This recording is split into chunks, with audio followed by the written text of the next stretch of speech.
A werewolf shifter romance story by Nini Peters. Prologue. The air in the chamber of the Lunar Council was heavy and thick with judgment. Adrian stood before them, a lone figure facing the assembled might of North American werewolf society. His posture was rigid, his gaze fixed on the grim faces of the council members, particularly his grandmother, Morgana, whose eyes held a profound sadness mingled with stern resolve. This was not a trial, it was a sentencing. 3 months ago, Adrian had made a choice. In a sacred hunt, meticulously planned to eliminate a rogue pack that threatened to expose their species to the human world, hung in the balance. But then he saw Tessa, a human doctor, caught unknowingly in the rogue's path. He chose to save her. He chose Tessa over his duty, over the hunt and his pack. His decision had resulted in chaos. The rogues escaped, unchecked. In retaliation, they had brutally killed 12 pack members, their lives a direct consequence of his perceived failure. The council's verdict was unanimous, their voices was cold and unforgiving. Adrian, the lead council member intoned, his voice resonating with authority, for choosing a human over the sanctity and secrecy of our kind, for the lives lost due to your grave error, you are hereby stripped of your alpha status. Your lineage will no longer lead. You are banished from werewolf society permanently. The words echoed, sealing his fate. Adrian felt the severance of his alpha tie, a painful tearing that left a hollow ache in his chest. He was no longer an alpha. He was nothing. A rogue in his own right, outcast by his own kind. As he turned and walked from the chamber, the doors closing behind him with a thud that resonated with finality, Adrian's mind drifted back to Tessa. He remembered her face that night, illuminated by the flashing lights of the city, her genuine confusion as he had abruptly pulled away, disappearing without explanation from her life, from their nascent connection. She would never understand. How could she? She didn't know his world existed. She didn't know what he truly was, what he had become for her. He had sacrificed everything for her. His title, his pack, his brother, his very identity. All for a human who didn't even know why he had vanished. The weight of his betrayal, and the devastating cost, settled heavily on Adrian's shoulders as he stepped out into the indifferent night. Chapter 1, The Exile. 6 months of silent and grinding exile. Adrian stood on the desolate ridge, the fierce Montana wind whipping at his face. He pulled his worn canvas jacket tighter, feeling the familiar, hollow ache in his chest. Below, the river snaked through the valley, a thin ribbon of silver under the vast, indifferent sky. This was his life now. A wilderness guide. A phantom. A human. Every day was a battle. Not against the elements, not against the wild animals he tracked for his clients, but against himself. Against the burning, restless energy that thrummed beneath his skin. Against the deep, primal roar of his wolf. He suppressed it. Every morning, every night, he pushed it down, caged it, suffocated it with the sheer force of his will. He was no longer an alpha. He was no longer part of a pack. He was nothing. Just Adrian. A man alone in the wilderness, forever haunted by the memory of what he had sacrificed, and for whom. He had chosen Tessa. The Lunar Council's judgment, delivered by his own grandmother, Morgana, had echoed like thunder. Stripped. Banished. For choosing a human. For the 12 lives lost because he had saved her. The searing pain of that severance, the tearing away of his alpha tie, still resonated deep within his core. It was a phantom limb, a constant reminder of the pack he had lost, the brother he had left behind. He tried not to think of Tessa. He tried not to think of her kind smile, the warmth of her hand, the genuine confusion in her eyes the night he had vanished. He had protected her, but at what cost? She didn't know. She couldn't understand. And he was meant to keep it that way. To fade. To disappear. To let her live her human life, unaware of the monstrous world he inhabited, the world he had sacrificed everything for her to remain ignorant of. This was his penance. His exile. A snap of a twig broke the rhythmic whisper of the wind. Adrian's senses, dulled by months of forced suppression, still sharpened instinctively. He turned, his body coiling, a residual instinct of his former self. A figure emerged from the tree-line, moving with a familiar, fluid grace that was unmistakably Wolf. Adrian's jaw tightened. Adrian. The voice was low, rough, and deeply familiar. It was Roman. Adrian's former beta. The wolf he had left behind, the one who had sworn loyalty to him, even unto banishment. Roman was thinner, his face gaunt, etched with a weariness Adrian recognized in himself. But his eyes, though shadowed, still held the unwavering devotion Adrian remembered. Adrian did not reply immediately. He simply stared, a cold knot forming in his stomach. Roman should not be here. His presence was a violation. It meant something was terribly wrong. His banishment was absolute. No pack wolf was to seek him out. "You've lost weight, Adrian," Roman said, taking a few steps closer, his gaze sweeping over Adrian's gaunt frame, then the desolate wilderness around them. His voice was carefully neutral, but Adrian heard the underlying concern. "This life, it doesn't suit you." "It's the life I chose," Adrian replied, his voice flat, devoid of emotion. He made no move to greet Roman, no gesture of welcome. He had to maintain the distance. For Roman's sake. For his own sanity. "What are you doing here, Roman? You know the decree. You know the consequences for breaking it." Roman stopped a few feet away, his stance relaxed, but his eyes were sharp, assessing. "The decree is irrelevant when the world we protected is threatened. And the woman you chose to save, she is in danger, Adrian." Adrian's carefully constructed composure shattered. The name, Tessa, spoken here, in this desolate place, was a shock. It brought with it a rush of memories, vivid and painful. Her smile. Her laughter. The terror in her eyes the night he saved her. He had buried those memories deep, but Roman's words ripped them to the surface. "Tessa?" Adrian's voice was a low growl, an involuntary tremor of the wolf beneath his skin. He fought to control it, to push it down. "What about her?" "She's human. She knows nothing." Roman's expression grimaced. "She knows enough to be a problem. She's been asking questions, Adrian. About your disappearance. About that night. She hired a private investigator. A human, of course. But they're diligent. And they're getting close. Too close to supernatural evidence. Witnesses talking about strange wolf attacks.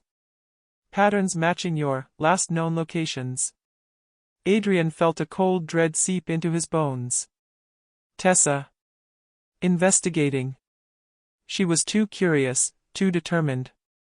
He had left her in the dark for her own protection, for the secrecy of their world. He had paid the ultimate price for that choice. Was it all for nothing? "She needs to stop," Adrian stated, his voice tight. "She needs to let it go. It's too dangerous. For her. For us." Roman sighed, a heavy, weary sound. "She won't. She's stubborn. Like someone else I know."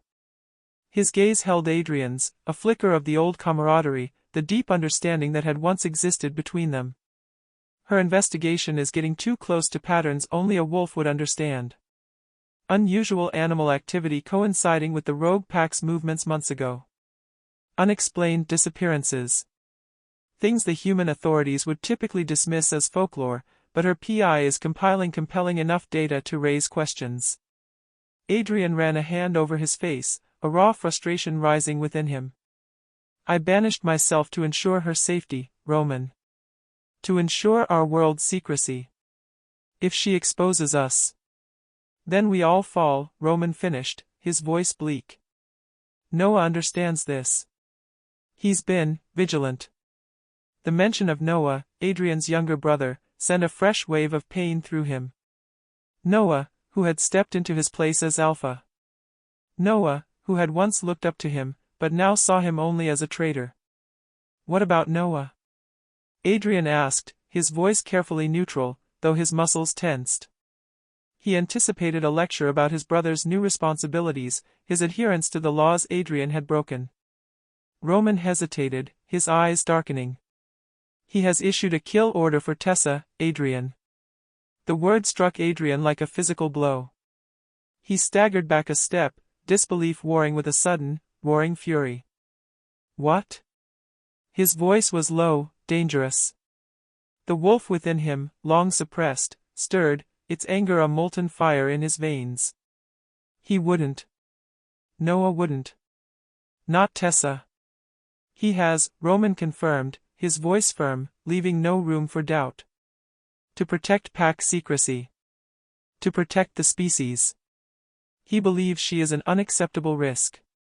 A potential breach that must be eliminated before she exposes us all. The council, they're aware of his decision. They've given him their silent approval. Adrian closed his eyes, his mind reeling.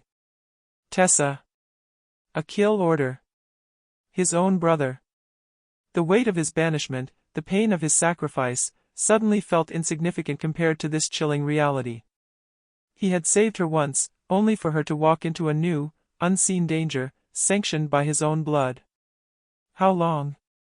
Adrian demanded, his voice strained. How long has he known she was investigating? Weeks, Roman admitted, his gaze falling away for a moment. I've been, diverting his patrols. Throwing them off her scent. I've been secretly protecting her, Adrian. Out of loyalty to you. Out of respect for what you did. Adrian stared at him, a flicker of raw gratitude piercing through his fury. Roman, loyal to the end. Breaking the decree, risking his own life, his own place in the pack, to protect the woman Adrian loved. Thank you, Adrian murmured, the words feeling inadequate. It won't last, Roman continued, his voice urgent. Noah's wolves are closing in. They're methodical. They're desperate. They know she's in a major city now, making it harder to track without risking exposure, but they're narrowing their search. They're getting ready to move. Soon. The words painted a vivid picture of impending doom. Tessa, oblivious, going about her human life, while a pack of powerful werewolves, led by his own brother, hunted her down, intent on extinguishing her life. Adrian had chosen exile, chosen to live as a ghost, believing she was safe, free. But his choices, it seemed, only delayed the inevitable, only redirected the danger. He felt the wolf inside him thrash, a beast long caged, now roaring for release, for action. He had suppressed it for months, starved it, denied its very existence. But the thought of Tessa in danger, of Noah's kill order, ignited a primal fury that threatened to break through his carefully constructed human facade. Where is she now? Adrian asked, his voice low, a dangerous rumble that startled even himself. Roman looked directly into Adrian's eyes, his expression grim. New York City. She's a doctor. Still at that hospital. It's her routine. They'll target her there. It's public, but also where she's most vulnerable to a quick, clean kill without human witnesses interfering. New York City. The concrete jungle. 1,000 times more dangerous for a covert operation than the Montana wilderness. Noah was desperate. He was playing a dangerous game, risking exposure on a massive scale, all to eliminate a single human. Adrian walked to the edge of the ridge, staring out at the vast, indifferent landscape. 6 months of quiet suffering. 6 months of denying his true self. 6 months of believing he had made the ultimate sacrifice for Tessa, only to find that his sacrifice was incomplete. He had chosen to save her over his pack. Now, the choice was forced upon him again. Stay hidden. Let Noah complete the kill order, ensuring pack secrecy, living out his lonely exile with the knowledge that Tessa was gone, forever. Or risk everything. Break his banishment. Confront Noah. Save Tessa. Again. And in doing so, surely condemn himself, and perhaps expose their entire world. The cost was astronomical. Not just for him, but for Roman, for any wolf who helped him. for the very secrecy of their species. But the thought of Tessa, of her bright, inquisitive eyes, of her kindness, of her very human vulnerability, being snuffed out by his own brother, it was unbearable. The wolf inside him clawed at his ribs, desperate to break free, to protect. He turned back to Roman, his eyes hardening with a resolve that had been absent for too long. Noah has always been impatient. Reckless. His ambition outweighs his caution. Roman nodded slowly. He believes he is protecting the pack from your mistake. Adrian scoffed, a bitter sound. Mistake? Loving her was not a mistake. He ran a hand over his face, a raw truth in his voice. But leaving her in the dark, believing she was safe, that was my folly. The wolf inside Adrian pulsed, a deep, resonant thrumming. He had suppressed it for so long, the constant effort a dull ache behind his eyes. He had lived as a human, denying his instincts, denying his nature. But the scent of Roman, his loyal beta, standing by him, the image of Tessa in danger, the searing anger at Noah's cold decree, it was too much. The cage Adrian had built around his wolf began to crack. He felt the surge, raw and overwhelming, a familiar power long denied. His muscles spasmed, tightening. His bones groaned, shifting, elongating. A deep tremor ran through his body, his vision sharpening, colors intensifying, the sounds of the wilderness becoming a symphony. Roman watched, his face grim, but a flicker of hope entered his eyes. Adrian dropped to his knees, his hands clenching into fists, the ground tearing beneath his fingers. A guttural roar, deep and primal, ripped from his throat, echoing through the desolate Montana valley. It was the sound of a wolf reborn, a banished alpha breaking his chains, returning from exile. It was his wolf, no longer suppressed, no longer caged, but roaring back to life, reclaiming its rightful place. His skin stretched, his bones reconfigured, fur sprouting rapidly.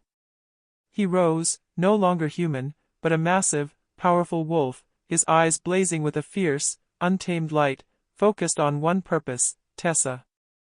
He would go to New York. He would confront Noah. He would save her. And in doing so, he knew he would shatter the fragile peace of his exile, and perhaps, the very foundation of his world. Chapter 2, The Doctor's Discovery. For the past 6 months, Tessa has been operating under the assumption that Adrian, the man who had vanished from her life after one perfect, impossible night, was simply gone. Not dead, not missing in the conventional sense, but eradicated from every sphere of existence. As a medical professional, Tessa was trained to diagnose, to find answers, to categorize anomalies. Adrian's disappearance was the greatest anomaly she had ever encountered, and it gnawed at her, a persistent, undiagnosed ache in her otherwise perfectly ordered world. Her investigation had begun clinically. Not with weeping or despair, but with data. She had started by reviewing Adrian's last known movements, meticulously cross-referencing her own memories with public records. No social media or digital footprint. His apartment, cleared out without a trace. His work, dissolved without a forwarding address. It was as if he had been erased from the official fabric of the human world. Her initial hypothesis was a sophisticated witness protection program, or perhaps a deep-cover intelligence operation. It was the only rational explanation for such a complete vanishing act. But as the weeks turned into months, her rational explanations began to fray. Witness statements surfaced from the peripheral edges of Adrian's last known projects, remote wilderness guiding jobs. These weren't the standard missing person reports. They were odd. Farmers reporting unusually large animal attacks, too precise and too brutal for common predators. Hikers recounting brief, terrifying encounters with wolves that moved with unnatural speed and intelligence, wolves whose eyes, they swore, held a distinctly human spark. Tessa, who was a woman of science, had dismissed these as hyperbole, the product of fear and overactive imaginations. Yet, she logged them. She had compiled a digital map, charting Adrian's travel history, his known work sites. Then, with a growing sense of unease, she overlaid it with the locations of these peculiar, animal incidents. A pattern emerged. An undeniably pattern. Wherever Adrian had been, these impossible wolf sightings or attacks followed, sometimes days later, sometimes hours. It was correlation, not causation, her logical mind insisted. But the correlations were too numerous, too precise to ignore. Her initial hypothesis of witness protection felt increasingly flimsy. What kind of government agency used wolves as cover? The anomaly persisted. The data points multiplied. Tessa found herself spending late nights in her hospital office, after her shifts, poring over grainy security footage from the hospital itself. Adrian had visited her once, months ago, a minor incident. He'd tripped, badly, hitting his head on a gurney. A deep gash, she remembered, bleeding freely. Standard procedure. But then, when she'd gone to suture it, minutes later, the wound was already closing. Rapidly. Too rapidly. She'd attributed it to the adrenaline, perhaps a localized spasm of tissue, an unusual but not impossible physiological response. Now, viewing the playback, the speed was frankly impossible. The tissue knitted. The blood receded. In seconds. Her medical mind screamed. She pulled up other records. Patients she'd seen months ago, who had reported minor but unusual injuries, puncture wounds, deep scratches, that had healed with improbable speed, leaving only faint, barely visible scars, sometimes within hours. At the time, she'd noted them as unusual healing rates, etiology unknown, then moved on. Now, a cold dread began to form in her stomach. Every one of those patients had been in the geographical vicinity of Adrian's known travel history. Every one. Tessa felt a tremor run through her. What was she looking at? What hypothesis could encompass impossible healing, human-like wolves, and a man who could simply cease to exist? She consulted obscure biological texts, reviewed historical accounts of folklore she'd long dismissed as fantasy. Lycanthropy. Shapeshifters. The words, once confined to fiction, now echoed in the quiet confines of her office, no longer ridiculous, but chillingly, horrifyingly plausible. She hired a private investigator, a former police detective, a man named Miller known for his tenacity. She fed him the sanitized data, the public-facing incidents, the unusual reports, carefully omitting the more egregious anomalies that would send him running. Miller, diligent, returned with more patterns, more inconsistencies. More accounts of impossibly fast, impossibly strong creatures moving through the wilderness near Adrian's last haunts. He spoke of hushed whispers in remote towns, of locals who seemed to know more than they let on, their eyes holding a fear that transcended the natural. The further Tessa pushed, the more unsettled she became. Her phone sometimes developed strange static during calls. She noticed the same dark sedan parked on her street for days, its occupants indistinct. She started checking her locks twice, then 3 times.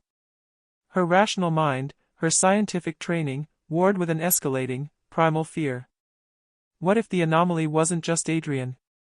What if it was them? What if they knew she was investigating? One particularly late evening, a wave of exhaustion washed over Tessa. She rubbed her temples, the glow of the computer screen reflecting in her tired eyes.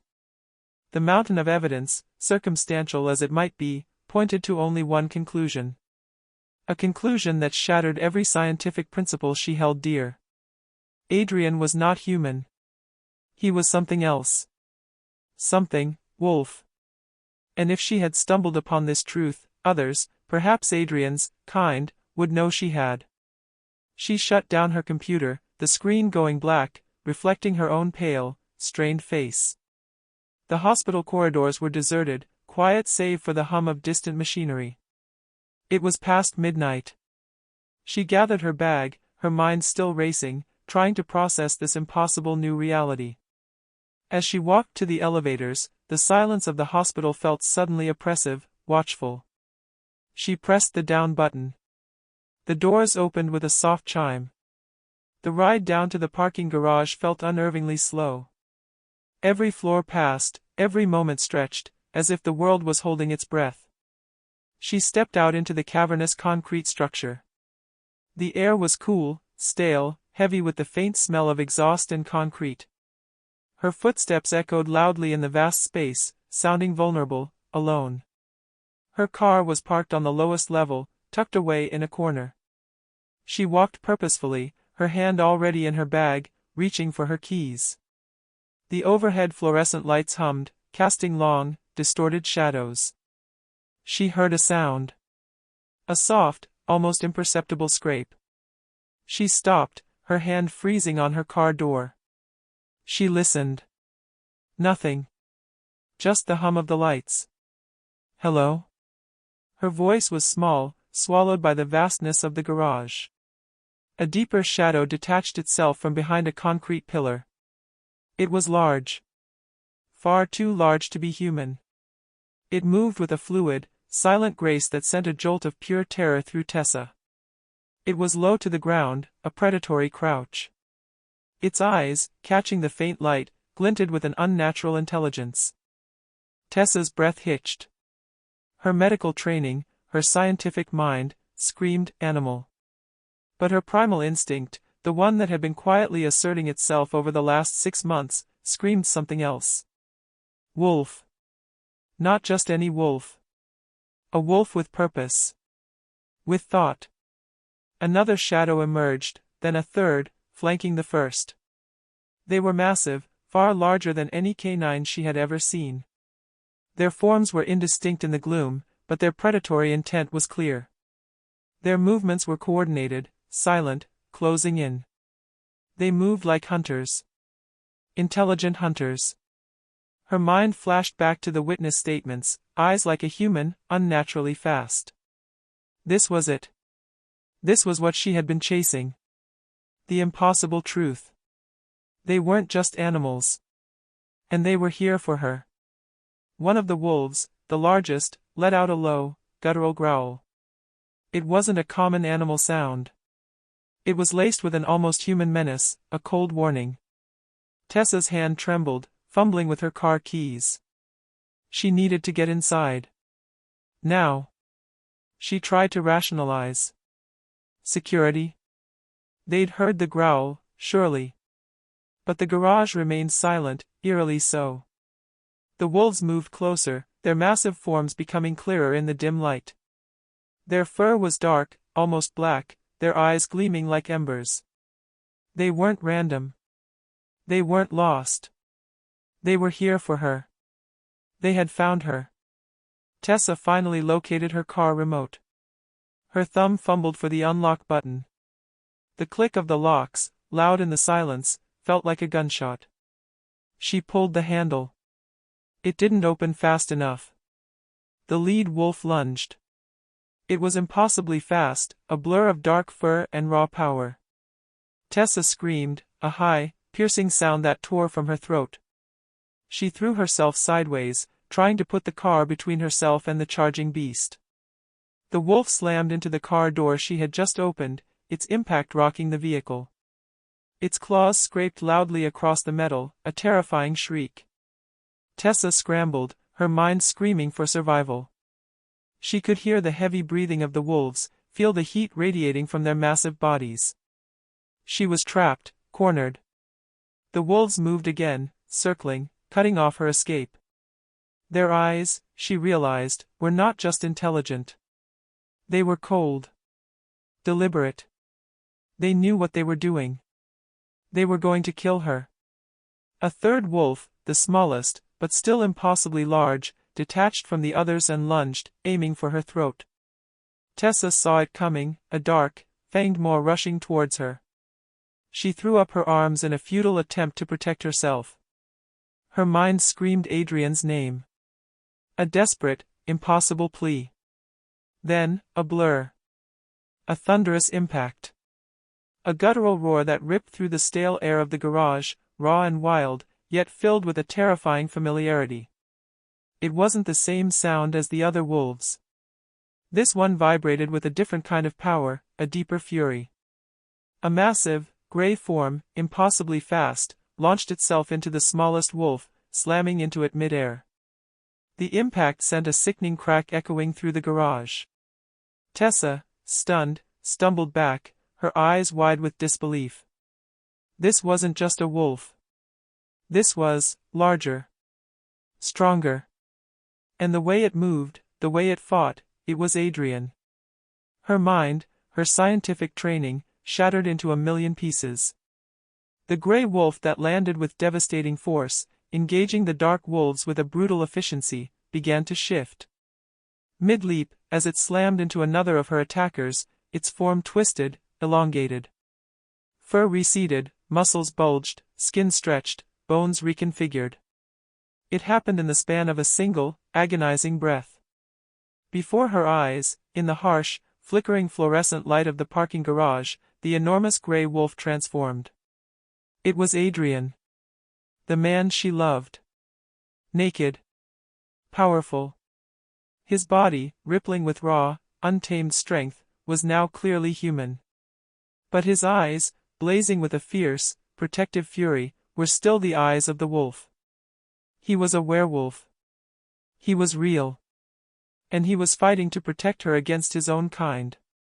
The realization slammed into Tessa with the force of a physical blow, stripping away every ounce of scientific rationality she possessed. Her world, her meticulously ordered reality, crumbled around her. Adrian, the man she loved, the man she had been chasing for 6 months, was a creature of myth, fighting a battle that defied all logic, all reason. Her mind reeled, trying desperately to reconcile the man she knew with the monstrous, beautiful reality before her. Adrian roared, a sound of pure, unadulterated rage, as he slammed a powerful fist into one of the dark wolves, sending it skidding across the concrete floor. This was impossible. This was a nightmare. This was real. Tessa stared, frozen in place, a silent scream trapped in her throat. The man she loved, the subject of her scientific inquiry, was a supernatural being. And he was fighting his own kind. For her. The very air around them crackled with raw, untamed power, with the sounds of a brutal, impossible battle. Her world had just been irrevocably, terrifyingly shattered. Chapter 3, The Truth Unveiled. The roar of the unseen fight still echoed in Tessa's ears, even as Adrian, now undeniably human and breathing heavily, pulled her away from the brutal reality of the hospital parking garage. Her mind, a finely tuned instrument of logic and reason, had fractured into a million pieces. Werewolves. Her Adrian was a werewolf. He had shifted. He had fought. He had protected her. The sheer impossibility of it threatened to send her spiraling. Tessa, we need to move. Now, Adrian's voice was rough, urgent. His hand, warm and strong, gripped her arm, pulling her towards a side exit she hadn't noticed. Her body moved on autopilot, her legs heavy, detached from her will. She stumbled, her gaze fixed on the spot where Adrian had fought, where the other wolves had vanished. There were claw marks on the concrete, shattered light fixtures, a lingering sense of immense, uncontained power. But no bodies. No blood. Just the lingering echoes of something impossible. They burst out into the cool night air, away from the harsh fluorescent glare. Adrian scanned the street, his eyes sharp, almost predatory, but his grip on her was gentle. He pulled her towards a battered, unremarkable sedan parked discreetly down the block. Get in. There's no time. Tessa clambered into the passenger seat, her hands trembling as she fumbled with the seatbelt. Adrian slid into the driver's side, starting the engine with a low growl that mirrored the sounds of the fight she had just witnessed. As they pulled away from the hospital, Tessa risked a glance back. The parking garage loomed, dark and silent, a concrete tomb holding the shattered remnants of her reality. The drive was a blur of city lights and Adrian's grim silence. Tessa wanted to ask 1,000 questions, but the words were caught in her throat, choked by disbelief. She watched Adrian's profile, the sharp angles of his jaw, the unwavering focus in his eyes. He looked exactly like the man she had fallen for, yet now she knew a monstrous, impossible truth lurked beneath the familiar skin. Every movement he made, every flicker of his gaze, was now imbued with this terrifying new understanding. They drove for what felt like hours, leaving the city far behind. The urban sprawl gave way to dark, winding roads, then to dense forests. Adrian navigated the turns with an uncanny instinct, his hands steady on the wheel. Finally, as dawn approached, painting the sky with streaks of pale light, the car pulled off onto a barely visible track. Hidden amongst towering trees, a small, rustic cabin emerged from the shadows. It was quiet, secluded, a sanctuary in the heart of nowhere. Adrian killed the engine, and the sudden silence was profound. He turned to Tessa, his eyes, no longer blazing with wolfish fury, but deep and solemn. "We're safe here. For now." Tessa finally found her voice, though it was little more than a whisper. "Adrian, what was that?" She gestured vaguely back towards the city, to the impossible events of the garage. Those wolves. And you changed. You became a wolf." Her voice cracked. That's not possible." Adrian reached for her hand, his touch warm, reassuring. "Tessa. It's time you knew the truth. All of it." He led her into the cabin. It was simple, clean, and surprisingly well stocked. A small fireplace held the remnants of a previous fire. He gestured for her to sit on a worn, comfortable couch. Tessa sat, her mind reeling, her body still trembling. Her entire existence, built on years of scientific education and unwavering logic, was being dismantled, piece by painful piece. She looked at Adrian, the man she loved, the man who was now undeniably a creature of myth. Adrian took a deep breath, his gaze unwavering. "Tessa, what you saw, it is our reality. Werewolves exist. I am one of them." He spoke slowly, clearly, as if delivering a complex medical diagnosis. "We are shapeshifters. We can transition between human and wolf forms.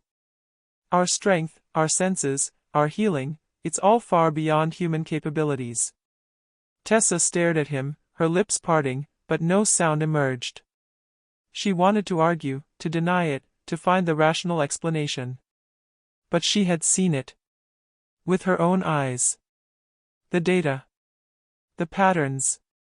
Adrian's impossibly fast healing. The pieces, once anomalous, now fit together in a horrifyingly coherent picture. "Our society is ancient," Adrian continued, his voice steady. "Hidden from humans for centuries. We live by strict laws. A rigid hierarchy. Alphas lead, betas assist, omegas are different. Every pack has its territory, its traditions. And above us all, there is the Lunar Council, the governing body of all packs, enforcing the laws, especially the law of secrecy." He paused, his gaze hardening. "The law I broke for you." Tessa felt a fresh wave of guilt, cold and heavy. "The 12, the pack members who died.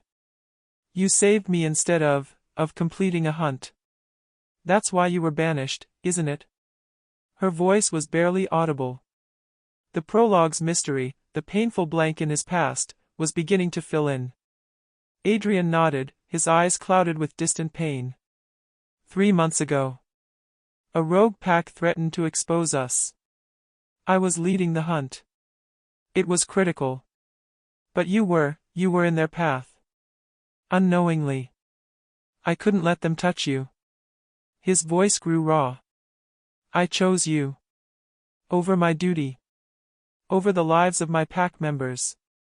And for that, the council stripped me of my alpha status. Banished me permanently from werewolf society." He met her gaze, his eyes filled with a profound sadness. "It cost me everything, Tessa. My title, my pack, my brother, my very identity." Tessa's breath hitched. She had suspected, of course. His sudden disappearance, the hints of a secret life. But to hear it. To hear that he had sacrificed everything for her, a human he had only just begun to know, it was overwhelming. Her mind, trained to dissect and analyze, struggled to grasp the enormity of his choice. Supernatural creatures. Ancient laws. Sacrifices. It was a fairy tale, a nightmare. Yet Adrian sat before her, undeniably real, undeniably wolf. "Adrian," she whispered, tears stinging her eyes. I don't even know what to say. You gave up your whole world. For me. A human. The weight of his sacrifice pressed down on her, almost crushing. How could she ever repay such a debt? How could she ever understand such a choice? Adrian reached out, taking her hands in his. His touch was warm, comforting, yet she felt the subtle power thrumming beneath his skin. It was not a choice, Tessa. Not truly. From the moment I saw you, felt you, there was no other option. You are my mate. Tessa's eyes widened. Mate. The word, a foreign concept from folklore, now held a terrifying new meaning. Mate? What does that mean? It means destiny, Adrian explained, his voice low, intense. A bond deeper than any human connection. A recognition between wolves, a primal pull that transcends choice. Our wolves recognize each other. Even though you are human, our bond formed that night. It connects us.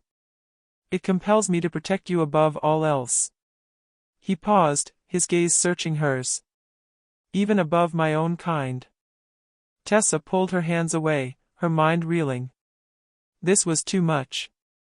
Not only were werewolves real, not only had Adrian sacrificed everything for her, but they were bound. By something ancient, something beyond her comprehension. A bond, she repeated, her voice a shaky whisper. But I'm human. I don't feel a bond. I don't have a wolf. This doesn't make sense. Adrian sighed, a deep, weary sound. It is rare. Almost unheard of. A human mate. It challenges everything our society believes. That's why he wants you dead. The mention of Noah, his younger brother, brought the immediate threat crashing back into Tessa's awareness. Noah. Those wolves in the garage, they were his? Adrian nodded, his jaw tight. Yes. My brother. He took my place as Alpha after my banishment. He believes he is protecting the pack, protecting our species, by eliminating you. He ran a hand through his hair, a gesture of deep frustration. But Noah's motivation runs deeper than just secrecy, Tessa. He sees my love for a human, my bond with you, as the ultimate challenge to our fundamental beliefs. He, and many others, believe werewolves are superior to humans. Pure. Untainted. My choice, my love for you, it shattered that belief for them. It proved, in their eyes, that even the strongest alpha could be corrupted by human weakness. Tessa felt a cold dread settle in her stomach. Superiority. Purity. This wasn't just about secrecy anymore. This was about ideology, about an ancient prejudice rooted in their very existence. And she, a human, was the symbol of Adrian's corruption. Adrian, she said, her voice strained. You were considered the strongest alpha? Before? He looked away, his gaze distant, clouded by memory. Yes. I was. I was destined to unite the packs. To lead them into a new era of strength and dominion. I was trained from birth for it. Every alpha knew my name. Every council member believed in my path. He paused, a bitter note entering his voice. Until I fell in love with a human. Until I chose to save her over everything I was supposed to be. Tessa's eyes widened. He hadn't just been an alpha. He had been the alpha. Destined for greatness. A leader of leaders. And she had, unknowingly, derailed his entire life, his destiny. The weight of his sacrifice, of his lost future, pressed down on her, almost suffocating her. He hadn't just lost his title, he had lost his very purpose, his legacy. Noah, he's always been ambitious, Adrian continued, his voice flat. He watched my training. He shadowed my patrols. He wanted my place. My strength. He seized this opportunity to prove himself, to consolidate his power. By eliminating you, he eliminates the symbol of my betrayal. He solidifies his own position as the true, pure Alpha. The implications were chilling. Noah wasn't just protecting secrecy, he was eliminating competition, erasing any lingering doubt about his own leadership by destroying the very reason for Adrian's fall. Suddenly, Adrian's head snapped up. His eyes, fixed on the cabin door, narrowed. He listened, his body tensing, his senses sharpening. The casual posture he had adopted moments before vanished, replaced by the coiled readiness of a predator. "What is it?" Tessa whispered, her heart pounding. The shift in his demeanor was immediate, unmistakable. Before Adrian could answer, a series of quick, deliberate knocks echoed through the cabin. Adrian's gaze met Tessa's, a grim warning in his eyes. He rose, moving silently, fluidly, towards the door. He unbarred it, pulling it open just a crack. A figure, tall and gaunt, slipped inside. It was Roman. His face was pale, streaked with dirt, his clothes torn. He was breathing heavily, his body radiating urgency and exhaustion. "Roman." Adrian's voice was low, laced with concern. "What's wrong? What happened?" Roman staggered forward, his eyes wide with desperate urgency. "Adrian. They're coming. Noah, he knows. He knows I've been protecting her." He gasped for breath, pointing back towards the forest. "He's convinced the regional alphas, told them you've gone rogue. That you plan to expose werewolves to humans." Tessa felt a cold dread creep up her spine. Noah was twisting the narrative. Painting Adrian as a monster. "He's mobilizing a war party," Roman continued, his voice hoarse, desperate. "A coalition of packs. They believe it's necessary to preserve the species. To kill you both. To eliminate the threat you represent. They're claiming you're a danger to our entire world, Adrian. And they're already on the move. They're coming for us." Adrian's jaw tightened, his eyes darkening to a dangerous, predatory glint. The wolf within him, recently unleashed, pulsed with raw fury. He looked at Tessa, then back at Roman, his face a mask of grim determination. The truth, now fully unveiled, was a terrifying burden. Noah was bringing war to their doorstep. A war party, armed and ready to kill them both. And Adrian, the banished Alpha, stood at the precipice of a final, desperate confrontation with his own brother, his own kind, all for the human woman he loved. The ultimate price was about to be exacted. Chapter 4, The Pack's Hunt. The cabin door slammed shut behind them, muffling Roman's frantic words but not the truth of Noah's approaching war party.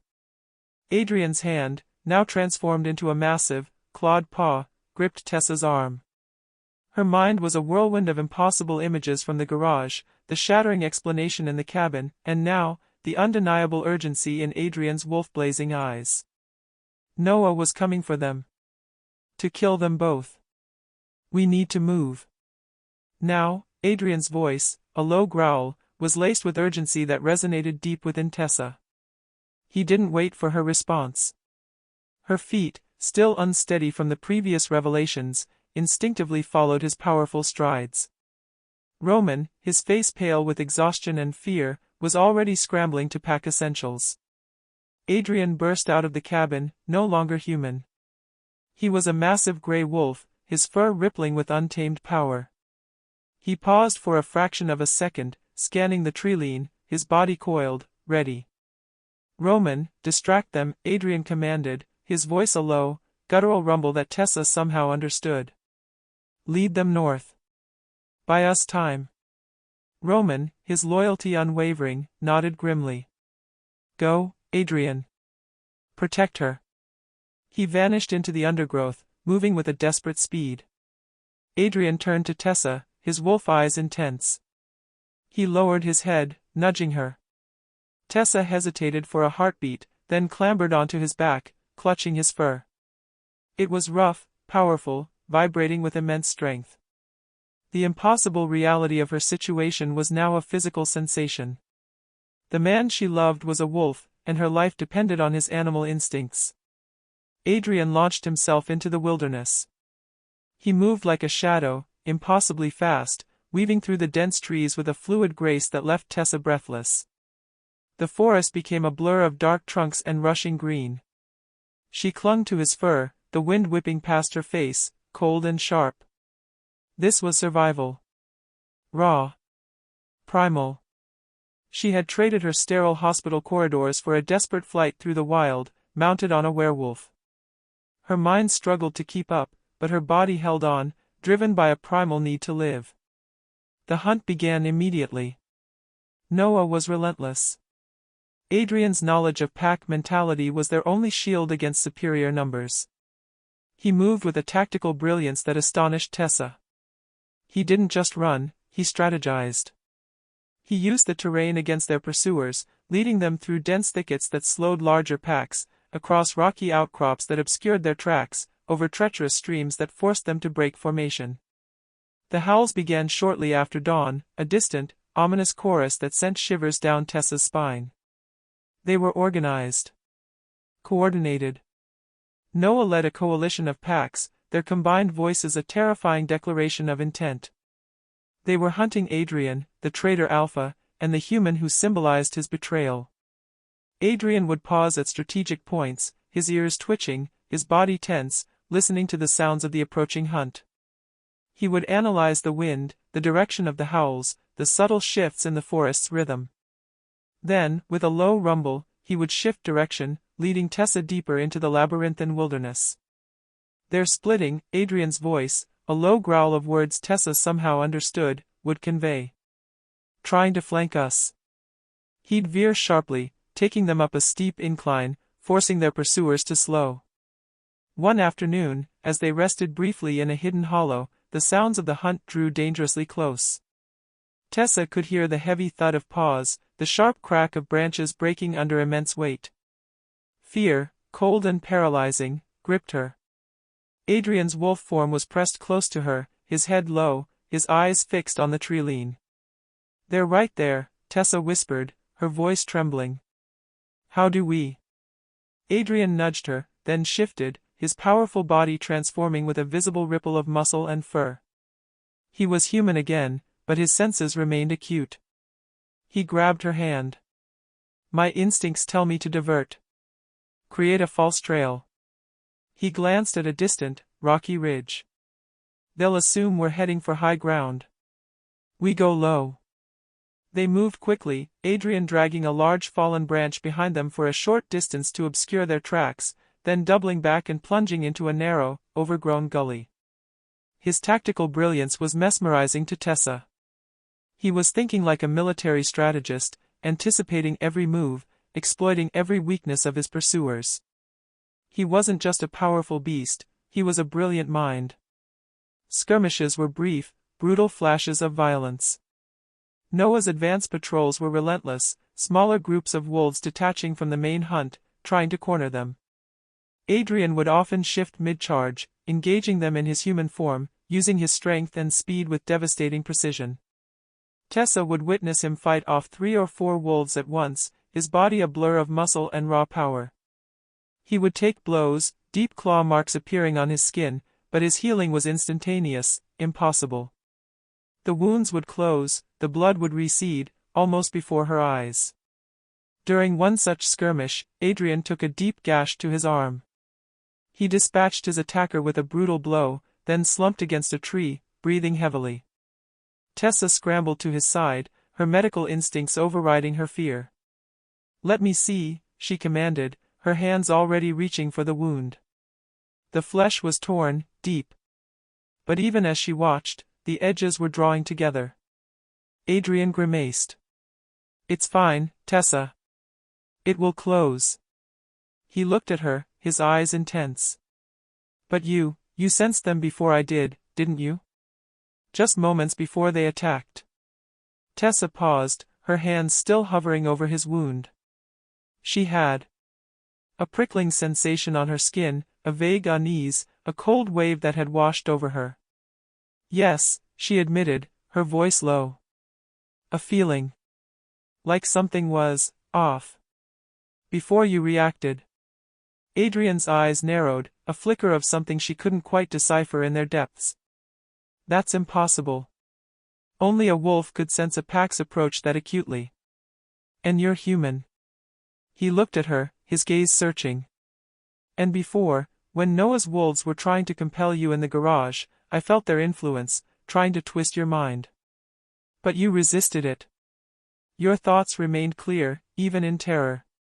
That shouldn't be possible for a human. Tessa remembered. A dizzying sensation, a pressure on her mind, urging her to freeze, to submit. She had fought it, purely on instinct. She hadn't known what it was then. Now she did. Werewolf compulsion. And she had resisted it. The realization sent a shiver through her. Was she changing? Was Adrian's impossible bond somehow transforming her? Adrian reached for her hand, his touch warm, reassuring. Our bond, Tessa. It is deeper than I thought. It is influencing you. Changing you. He squeezed her hand.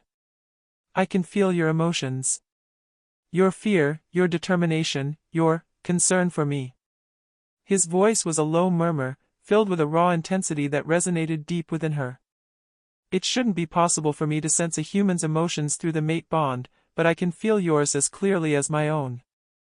Tessa felt a blush creep up her neck. Her emotions, laid bare. It was unsettling. It was intimate. But it also explained the undeniable connection, the way she seemed to understand him even in his wolf form. Their shared peril, coupled with these impossible revelations, deepened their bond in a way that transcended conventional understanding. As they continued their desperate flight, Tessa found herself tending to Adrian's wounds whenever they had a moment of respite. He would shift back to his human form, his powerful body marred by deep claw marks, bruises, and lacerations from the skirmishes. Her medical training kicked in, methodical and precise, even as her mind grappled with the impossible speed of his healing. She would clean his wounds, apply makeshift bandages, and observe, fascinated, as his flesh knitted back together with startling rapidity. One evening, huddled in a small, concealed cave, Tessa treated a particularly nasty gash on Adrian's side. He lay grimacing, his breathing deep. This is insane, Adrian, she murmured, her voice raw. You're fighting your own brother. Your own pack.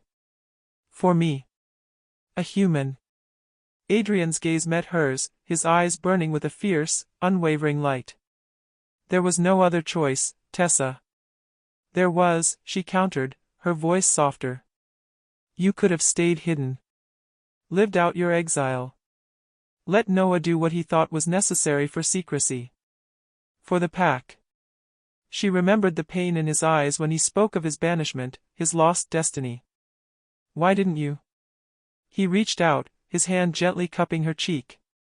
Because it would have been wrong, Tessa. What Noah wants to do to you, it's a cold, calculated murder of an innocent.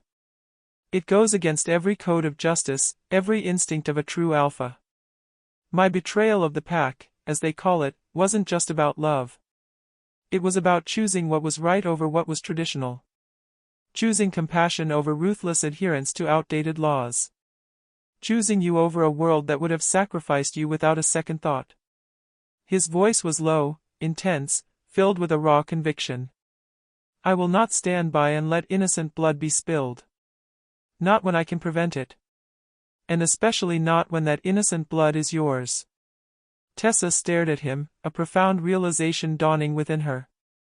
His act wasn't just a romantic sacrifice. It was a moral imperative. He wasn't simply a lovesick alpha, he was a leader who chose ethics over blind loyalty, a warrior who chose compassion over tradition. Their connection deepened, woven not just from destiny, but from shared values, from a profound understanding that transcended their different worlds. She wasn't just falling for him, she was seeing him, truly seeing him, as a man of immense honor and courage. Their flight continued for days, a relentless, desperate race against Noah's relentless pursuit. Adrian continued to evade them with uncanny brilliance, using every trick, every hidden path, every subtle shift in the terrain to their advantage. But Noah was growing more desperate, more aggressive. His howls became more frequent, more enraged. He was pushing his forces to their limits, driven by a fury that bordered on madness. "They're boxing us in," Adrian stated one afternoon, his voice grim as he studied the surrounding landscape from a high vantage point. He was human, but his wolf was close to the surface, vibrating with a tense energy. "He's using the natural barriers against us. A classic wolf tactic." Tessa looked out. They were in a narrow, wooded valley. Ahead, the ground rose sharply, forming a sheer rock face, a canyon. Behind them, and to their sides, she could hear the increasingly loud sounds of the hunt, closing in. Noah's forces were funneling them into a trap. "A canyon?" Tessa whispered, her heart pounding. There was no way out. Adrian's jaw tightened. He turned to face her, his eyes blazing with a fierce, unwavering determination. "He thinks he has us. He thinks he's won." His hand reached for hers, intertwining their fingers. "This is where we make our stand, Tessa. Against impossible odds. But we will not fall without a fight." The sounds of the approaching hunt grew deafening. The ground trembled with the thud of powerful paws. The air filled with the guttural snarls of a multitude of angry wolves. They were surrounded. Trapped. Noah's victory seemed inevitable. Adrian shifted, his powerful body transforming instantly into the massive grey wolf. His eyes, fixed on the approaching shadows, were filled with a raw, untamed fury. He was preparing to face them, alone. To protect her. To make a final, desperate stand against his own brother, against his own kind. Tessa stood rooted to the spot, a human amidst impossible power, her world on the brink of complete annihilation. Chapter 5, The Alpha's Choice. The air in the canyon was a suffocating weight, thick with the raw power of the gathered packs. Adrian, a massive grey wolf, stood before Tessa, his body acting as a formidable shield, every muscle coiled, ready for the inevitable impact. His eyes blazed with a fierce, protective fury, fixed on the approaching shadows. The ground trembled with the rhythmic thud of countless paws, the guttural snarls of a multitude of angry wolves rising to a deafening chorus, drowning out every other thought and fear. They were surrounded. Trapped. Noah's absolute victory seemed inevitable. Then, from the converging lines of ancient trees, Noah emerged. He was a powerful wolf, smaller than Adrian, but radiating an icy, deliberate control. His dark fur was sleek, his posture arrogant, confident in the overwhelming numbers he commanded. Behind him, a vast coalition of werewolves fanned out, a tide of hungry, hostile faces filling the canyon, their eyes gleaming with cold intent, focused on Adrian, and on Tessa. Noah stopped several yards from Adrian, his gaze sweeping over his brother's formidable wolf form, then settling with unmasked contempt on Tessa. Well, Adrian," Noah's voice, a low, rumbling growl, carried clearly across the canyon, amplified by his alpha command. The great alpha, reduced to cowering with a human. "You disappoint me. You truly do." His words dripped with a sneering condescension that made Tessa's blood run cold. He was enjoying this. Adrian's massive body tensed, a low, ominous growl rumbling deep in his chest. He did not reply, his focus entirely on Noah, on the impending confrontation, every fiber of his being prepared for the attack he knew was coming. He remained utterly still, a statue of contained power, a defiant sentinel. The Lunar Council's decree was clear, Noah continued, his voice rising, now addressing the assembled packs, a calculated performance for his audience. Banishment. For the ultimate betrayal. For choosing a human. Yet, you persist in violating our sacred laws, Adrian, in clinging to this human, who threatens our very existence, who embodies the corruption you chose. You spread lies. You resist. You force my hand, brother. His eyes, cold and sharp, fixed on Tessa, burning with a chilling resolve. She is a liability, Adrian. A breach. A plague. Give her to me. Her swift, silent death will protect our kind. And then, perhaps, your exile can end with less fanfare. Less mess. A simple disappearance. A memory fading into the wilderness. Tessa's blood ran cold. He wanted her dead.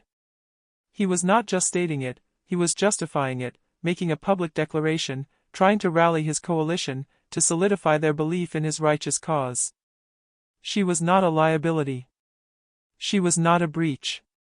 She was a human being, caught in a war she hadn't asked for, targeted for simply existing. A profound fear, cold and paralyzing, gripped her, but beneath it, a rising anger began to simmer. She would not go quietly. Adrian, still in his imposing wolf form, took a single, deliberate step forward, placing himself even more squarely between Tessa and Noah. He let out a deep, challenging growl, a sound that radiated unyielding defiance, a direct challenge to Noah's authority, a promise of brutal retribution if he dared to touch Tessa. Noah's lips twisted into a cruel smirk, a chilling display of his arrogance. Still protecting her? Even now? Even when you know what this means, brother? This is your last chance for redemption. For dignity. Step aside. Let me cleanse this impurity. He paused, letting the silence stretch, heavy with expectation. He then swept his gaze over the various packs in his coalition. Some of them looked eager for the fight, their bodies tensed, eyes gleaming with a predatory excitement. But others, Tessa noticed, were subtly wavering. Their eyes flickered between Noah's commanding presence and Adrian's defiant, unmoving stance. They remembered Adrian. They remembered the strength, the powerful, undeniable presence of the true Alpha who had once led them. Even in exile, his raw power was evident, a silent challenge to Noah's legitimacy. Noah, sensing the subtle, almost imperceptible shift in loyalty, the growing flicker of doubt in some of his followers, decided to play his ultimate trump card. He needed to reassert his control, to crush any lingering allegiance to Adrian. Adrian, Noah called out, his voice sharp, cutting through the thick tension in the canyon, resonating with a calculated authority. The Lunar Council has offered a new term. A final chance for your redemption. For you to reclaim your destiny. He paused again, letting the words hang in the air, creating a ripple of excited murmurs through the coalition. The idea of the lost Alpha being restored was a potent lure. They are willing to restore your Alpha status. To annul your banishment. To allow you to return to the pack, to your rightful place, as if this lapse never occurred. All the power, all the prestige, all the loyalty you once commanded, it can be yours again. You can reclaim your future, Adrian. Reclaim your birthright. All the council asks is one thing. He paused, his gaze burning into Adrian's. You personally, eliminate the human. You prove that your betrayal was nothing more than a temporary madness, caused by human manipulation. Kill her, Adrian. And all will be forgiven. You will be Alpha again. The revelation struck Adrian like a physical blow. He froze, his massive wolf body tensing, every muscle rigid, as if turned to stone. His breath hitched, a silent, guttural sound. The council. His own kind. They offered him back everything he had lost. His Alpha status. His pack. His identity. His very purpose. The path he had been bred for, trained for, his entire life. All of it, laid out before him, a glittering prize. All he had to do was sacrifice Tessa. Her life for his restoration. The choice was brutal, agonizing, a torment that tore at his very soul. Adrian's mind reeled, battered by the weight of the temptation. He remembered the sting of banishment, the deep, hollow ache of severance, the forced suppression of his wolf. He remembered the crushing loneliness of exile, the agonizing truth of his lost destiny.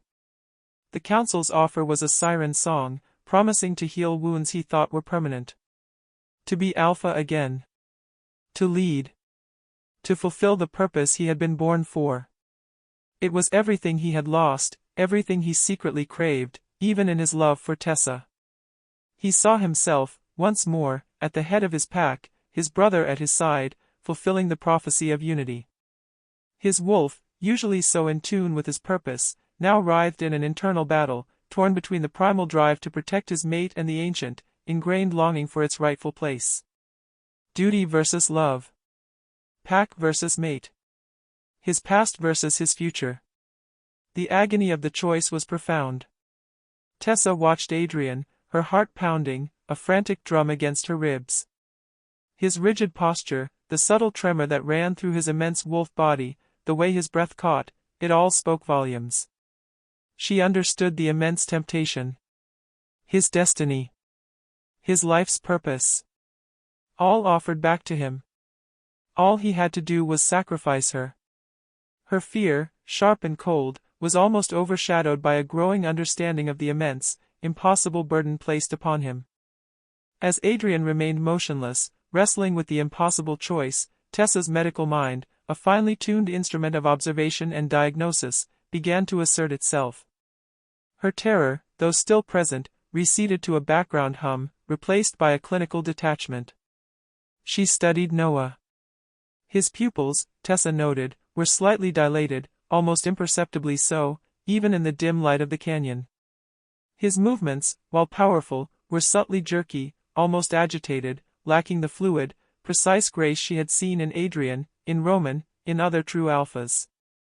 His gaze darted, unfocused, even as he spoke, his eyes never quite settling, betraying an inner restlessness. His voice, while commanding, had an underlying tremor, a frantic edge that wasn't typical of a leader asserting absolute control. His rhetoric, while seemingly sound to his followers, had a brittle, desperate quality to it, a subtle illogic that resonated with a medical history she knew. Tessa recalled a patient she had treated years ago, a human patient, with a particular type of brain tumor. Small, insidious, affecting the frontal lobe. It caused subtle behavioral changes initially, increased irritability, sudden shifts in mood, a growing paranoia, impulsive decisions, a skewed sense of judgment, and often, an overwhelming need to control, to assert authority. It could make a person appear perfectly functional, even authoritative, yet their decision-making would be compromised, their reasoning warped. Noah's current behavior, it matched. It matched with chilling precision. His relentless pursuit, his extreme measures, his desperate need for control over Adrian's legacy. His disproportionate anger. His cold conviction. It was all aligning with symptoms of neurological impairment. A diagnosis formed in Tessa's mind, clear and precise, cutting through the impossible reality of werewolves and mate bonds. Noah had a brain tumor. It explained everything. His ambition, his ruthlessness, his sudden, extreme shifts in leadership style. It wasn't just power. It was pathology. He has a brain tumor, Tessa stated, her voice, though strained, cutting through the heavy silence that followed Noah's shocking offer. The words were clear, authoritative, echoing faintly through the canyon, imbued with the undeniable weight of medical certainty. All eyes, both human and wolf, snapped to her. Adrian, still in his wolf form, turned his massive head, his ears twitching, his gaze fixed on Tessa, his body rigid with an internal struggle. Noah's head snapped towards her, his expression a mixture of disbelief and immediate, cold fury. "What did you say, human?" Noah snarled, his voice laced with venomous menace. He took a step towards her, his body vibrating with controlled rage. Tessa took a deep breath, pushing past her profound terror. Her medical training, honed over years of delivering difficult diagnoses, asserted itself. She stepped forward, out from behind Adrian's protective bulk, directly confronting Noah. Her gaze was unwavering, her voice clear and precise, honed from years of delivering diagnoses in a chaotic trauma ward. "Your recent decisions, Alpha Noah, are not those of a sound mind. Your judgment is compromised. Your aggression, your paranoia, your reckless pursuit of a single human at the risk of exposing your entire species, these are symptoms. Clinical symptoms of a physiological anomaly. Your neurological function is impaired." She projected her voice, clear and precise, addressing the assembled packs. "I believe you have a brain tumor, Alpha Noah. One that is affecting your frontal lobe, distorting your judgment, and driving this obsession. It's an organic cause, not an emotional one. The revelation struck the coalition like a physical blow. Murmurs erupted through the assembled packs, a low hum of disbelief, then dawning, horrified realization. Werewolves were rarely sick in the human sense. A brain tumor? It was almost unheard of. But Tessa's words, delivered with the undeniable authority of a medical professional, carried an irrefutable weight. Her calm, unwavering gaze, her directness, the precise, clinical language she used, contrasted sharply with Noah's increasingly agitated, irrational state. A tumor, a powerful wolf from a regional pack, a formidable male with a scarred muzzle, murmured, stepping forward tentatively. Alpha Noah, your behavior has been unusual. The risks you have taken, the lives lost, they have been questioned. He looked to others in the coalition, and they nodded, their faces grim. Noah roared, a sound of pure, unadulterated fury and desperate, unhinged rage. He couldn't afford to lose control, not now, not when his authority was being questioned so publicly, so undeniably. He lunged at the wavering wolf, a terrifying blur of dark fur and blind rage, desperate to reassert his dominance and silence the dissent. Adrian, a flash of gray, intercepted him, slamming into Noah before he could reach the questioning wolf.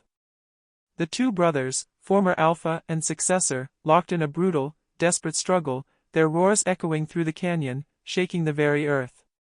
He is compromised.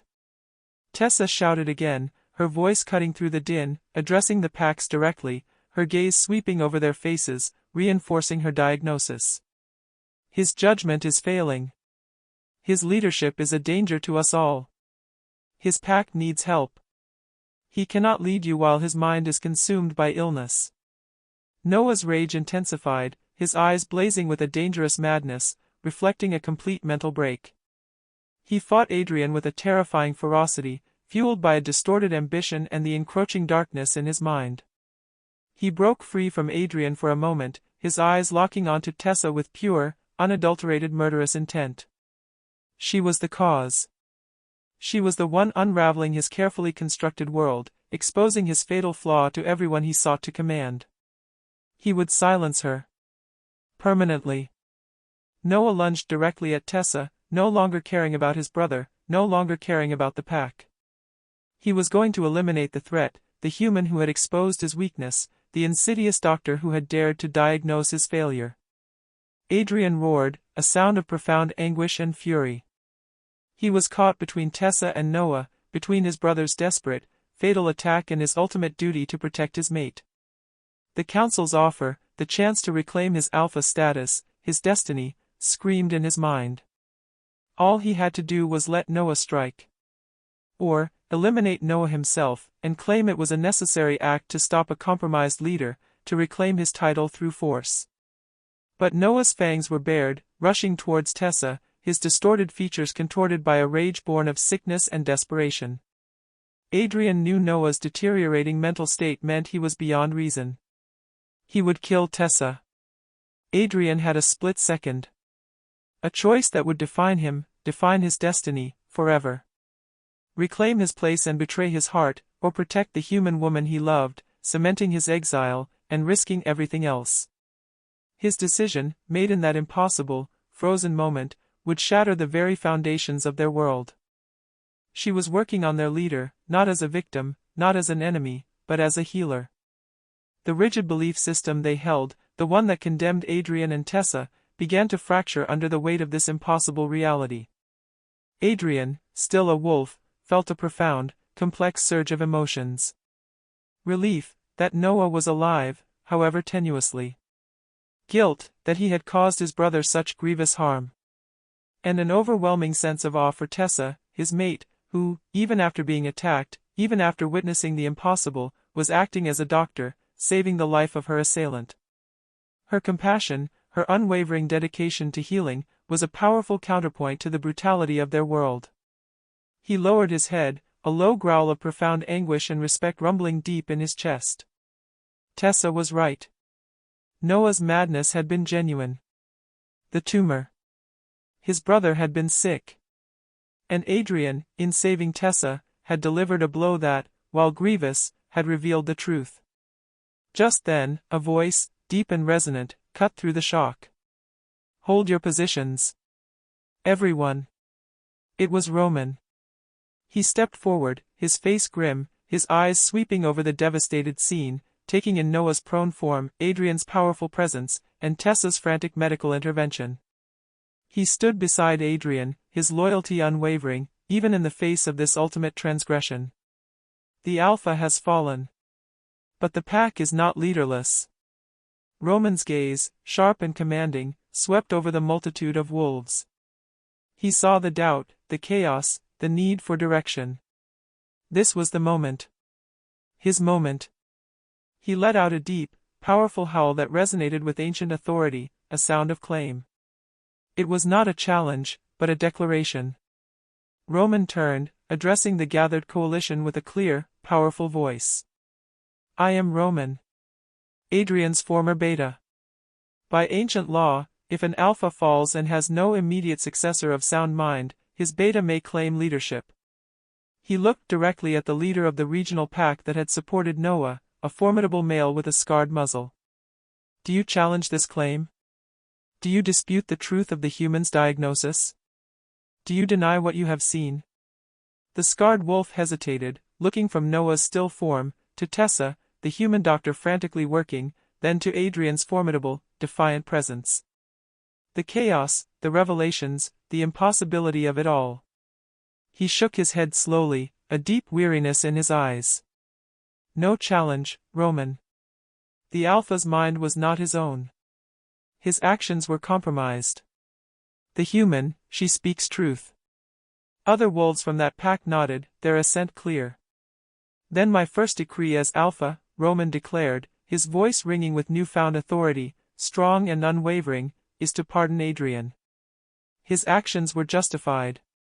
He saved us from a compromised leader who threatened to expose us all.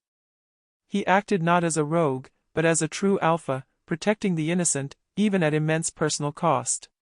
He then turned to Tessa, his gaze softening, even as his voice remained firm. "And Tessa, the human healer, by ancient law, is under pack protection as Adrian's mate. No wolf will touch her. Her knowledge has saved an Alpha. She is a vital asset." A ripple of uncertainty, then reluctant acceptance, went through the pack. Roman's decisive action, his calm strength, his immediate grasp of the complex situation, was a balm to their chaos. He was a known quantity, a loyal beta, now a strong Alpha. And his words resonated. Noah had been compromised. Adrian had stopped a threat that could have destroyed them all. The human, she was saving him. The preconceived notions they held about humans, about Adrian's betrayal, began to fracture under the weight of this impossible reality. The lines between friend and foe, right and wrong, began to blur. As Roman began to issue orders for Noah's careful transport and the gathering of the remaining coalition, an even more powerful presence entered the canyon. The very air seemed to thicken, charged with ancient, undeniable power. A group of figures, cloaked and regal, moved with a solemn, silent grace. They were the Lunar Council, drawn by the immense surge of power from the Alpha's fall, and the seismic shift in leadership. At their head was Morgana, Adrian's grandmother, her face a mask of cold fury and profound sorrow as her eyes fell upon Noah's still form, then Adrian's powerful wolf, then Tessa, kneeling beside Noah.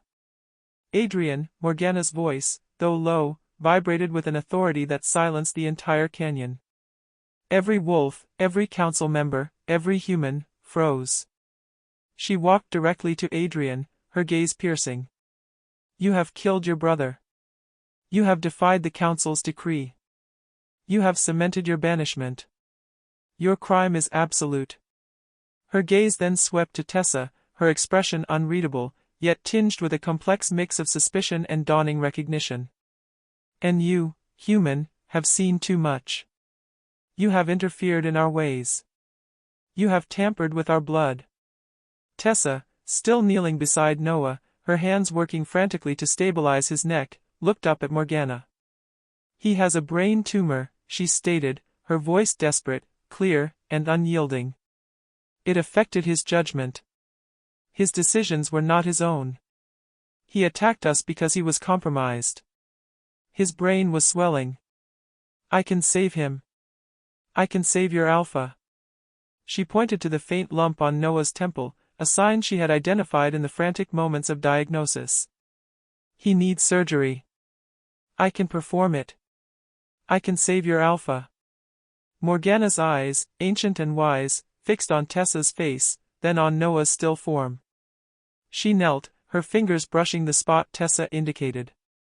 She closed her eyes for a long moment, sensing her powerful Alpha essence reaching out, confirming Tessa's diagnosis. Then slowly, grimly, she nodded. A rare occurrence. A malignant growth. She rose, her gaze sweeping over the council members, then the assembled packs, her voice ringing with a newfound conviction. Your Alpha was indeed compromised. His actions were those of a sick mind, not a sound leader. She looked directly at Tessa, a flicker of something close to wonder in her eyes. Tessa, you have done the impossible. You have diagnosed what none of us could see. You have used your human knowledge, your human skill, to save an Alpha who would have died. Her voice rose, commanding the attention of every wolf in the canyon. But more than that. You carry a rare genetic marker. One thought extinct for centuries. A marker that makes you compatible with werewolf bonding, not as a lesser species, not as a human flaw, but as a true counterpart. A true evolutionary leap. A marker that makes your mate bond to Adrian not a corruption, not a deviation, but a powerful, absolute, evolutionary force that could strengthen our very bloodlines. Murmurs erupted through the assembled packs, louder this time, filled with a mix of disbelief, awe, and dawning hope. This was unheard of. A human. A true mate. A compatible genetic marker. It shattered centuries of prejudice, of ingrained belief in their absolute superiority and purity. Morgana's voice grew even stronger, asserting her authority over the skeptical council members who had begun to argue, their rigid beliefs clashing with this overwhelming revelation. Adrian's instincts to protect her were not a flaw. They were biologically driven.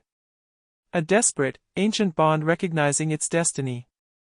His Alpha nature, his powerful instincts, reacted not to a human weakness, but to a rare, powerful genetic compatibility that our rigid laws have long suppressed. Tessa represents evolution, not contamination. Her ability to bond, her ability to heal Noah, proves that humans are not the enemy we have been taught to fear. They are capable of understanding, of compassion, of connection with our kind, even of saving us. This is the future. The council members, cloaked and powerful, began to argue, their voices rising in heated debate. Old traditions clashed violently with these new, impossible revelations. Fear of exposure warred with the undeniable evidence of Tessa's unique abilities, her bond to Adrian, her miraculous healing of Noah. Adrian, the banished Alpha, stood beside Tessa, the human doctor who had just performed a miracle, his eyes fixed on his grandmother, a flicker of hope beginning to ignite in his soul. Roman stood nearby, his loyalty unwavering, his own gaze reflecting awe and support for Morgana's bold stance. Morgana looked at Adrian and Tessa, her gaze holding both a profound sorrow for the pain they had endured and a fierce pride for the truth they had unveiled. The future of werewolf society hung in the balance. The council faced an impossible choice: execute them both for breaking ancient laws, for defying their rigid traditions, for threatening their long-held secrets, condemning their species to stagnation and perhaps eventual extinction by ignoring this new path. Or, acknowledge that their species needed to evolve, to adapt, to accept the impossible truth revealed by Adrian's love and Tessa's unique connection, to embrace a new future.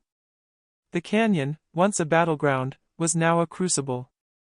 The very definition of what it meant to be pack, what it meant to be Alpha, what it meant to be werewolf, was about to be rewritten. And Adrian and Tessa, the Alpha who betrayed his pack for love, and the human who challenged their world, waited for the verdict that would define their lives, or end them, in the silent, charged air. The fate of their love, and the future of their entire species, hung on the council's final, desperate decision. Epilogue. 1 year later. The Montana air no longer felt like a constant reminder of Adrian's solitary exile. Now, when the wind swept through the valley, it carried the comforting sounds of pack life, the distant, contented rumble of wolves, the high-pitched yips of pups, the murmur of voices from the sprawling pack house that was now undeniably home. Adrian stood on the porch, leaning against a rough-hewn support beam, his gaze fixed on Tessa. She moved among the pack members, her white doctor's coat a familiar beacon against their darker furs, her laughter echoing freely. She was vibrant, alive. The mate bond, tested by fire and challenged by tradition, settled between them now as a constant, humming warmth, a profound peace that had rooted itself deep within Adrian's soul. Tessa was his anchor, his North Star, the very heart of the world he'd almost lost. They lived openly, as mated pairs, a concept still radical to some, but undeniable within Roman's fiercely loyal pack. Tessa, the human doctor, served as their official healer, her quick hands and sharp mind saving lives, bridging the gap between two worlds. The bond, Adrian knew, had changed her. She recovered from ailments with startling speed, a subtle transformation that granted her a longevity intertwined with his own. She wasn't a shifter, not fully, but something unique, a living testament to evolution, to the new possibilities of their kind. Adrian, no longer banished, found his purpose not in ruling, but in building. He advised Roman, his strategic brilliance now applied to forging alliances, connecting with other progressive packs across the continent. They spoke of acceptance, of shared futures, of the undeniable truth that love, in its purest form, defied all ancient laws. His own pack, under Roman's open-minded guidance, was becoming a beacon of this new era, a testament to what could be. The greatest miracle, perhaps, walked quietly among them. Noah. Recovered from the tumor, from the brain surgery Tessa had performed, he was a changed wolf. The illness had left its mark, subtle scars on his temple, but his eyes were clear now, free from the sickness that had consumed him. He spoke with a quiet intensity, advocating for change within the Lunar Council itself. He spoke of understanding, of the necessity of adapting, of the future that Tessa represented. His advocacy, born from his own painful experience, carried immense weight, and Adrian saw the genuine regret in his brother's gaze, a silent acknowledgement of the pain he had caused. One quiet evening, as the first sharp stars pricked through the twilight, Tessa sat beside Adrian on the wide porch swing, her hand resting gently on her visibly swollen abdomen. Her gaze, filled with a profound joy that mirrored his own, met his. "She's restless tonight," Tessa murmured, a soft smile gracing her lips, a shared secret between them and the gentle kicks beneath her skin. Adrian reached out, his powerful hand covering hers, feeling the subtle flutter within. Their daughter. A culmination of betrayal and love. A living embodiment of Adrian's ultimate sacrifice, and the undeniable proof of Morgana's bold vision. This child would bridge both worlds, born of ancient power and human resilience, a symbol of hope. Adrian looked out at the peaceful pack, then back at Tessa, his heart overflowing. His greatest betrayal had led not to ruin, but to his greatest victory. A love that transcended species, shattered ancient laws, and challenged an entire supernatural society to evolve. His exile, once a crucible of pain, had been transformed into a sacred path, forging not just a deeper bond with Tessa, but a new destiny for his kind. Months later, on a crisp spring morning, their daughter was born. Her first cry was a soft, human sound, fragile and perfect. But her small hand, when she instinctively clutched Adrian's finger, held an impossible strength. Her eyes, when they fluttered open, gleamed with a knowing light that promised not just the future of their family, but the transformation of the werewolf world's understanding of what it truly meant to be pack. A new dawn. A new beginning.